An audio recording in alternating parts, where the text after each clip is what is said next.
Here to talk more about Congress's first day back on the Hill is Andrew Friedman. He's a principal at the Washington Update. Good to see you again, Andrew. John mentioned the debt limit. How are you, sir? I'm good, thank you. John mentioned the debt limit, one of several very important fiscal issues that need to be addressed. Overhanging those discussions, though, is the debate over Syria. How much will that cloud the ability of Congress to get those other fiscal issues addressed? Well, it has the potential to do that. John is correct. Maybe we've alleviated the need for congressional approval of Syria. Maybe we go a different route. But otherwise, it's going to take time, and Congress has precious little time to act. It's only in session for 2 weeks this month. It has to, as John said, at least do something to fund the government. And then in October, it has to deal with the debt limit.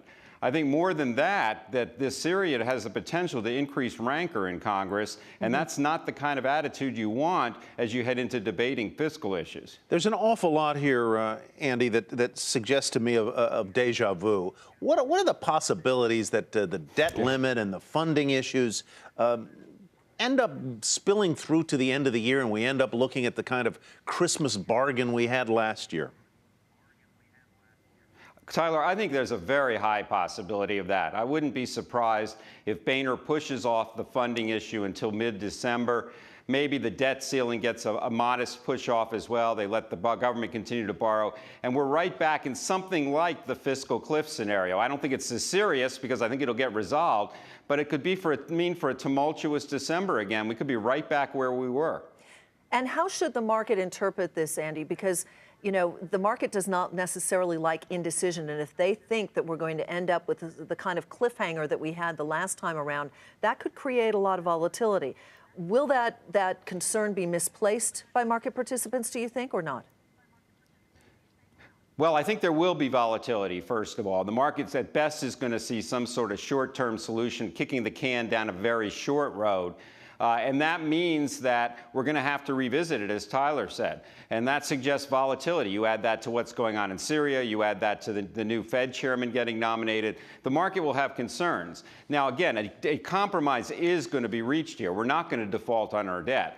So the volatility should end, and we should see the market come back to where it started, all other things being equal. But it could be a bumpy ride.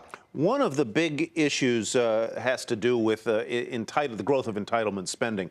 And one of the key debates here with respect specifically to Social Security has to do with how the cost of living adjustments are calculated. On which measure of inflation are they based? Where do you think that will end up? And the president has indicated at least some willingness to consider the so-called chain CPI as a substitute for the standard CPI. Yeah, you're absolutely right, Tyler. I think that is the thing that will be in play when all this comes to a head, probably much later this year. The chained CPI essentially acknowledges that when the price of something gets too high, we don't just pay the higher price, we substitute something cheaper. So it doesn't grow as quickly. It saves the government money.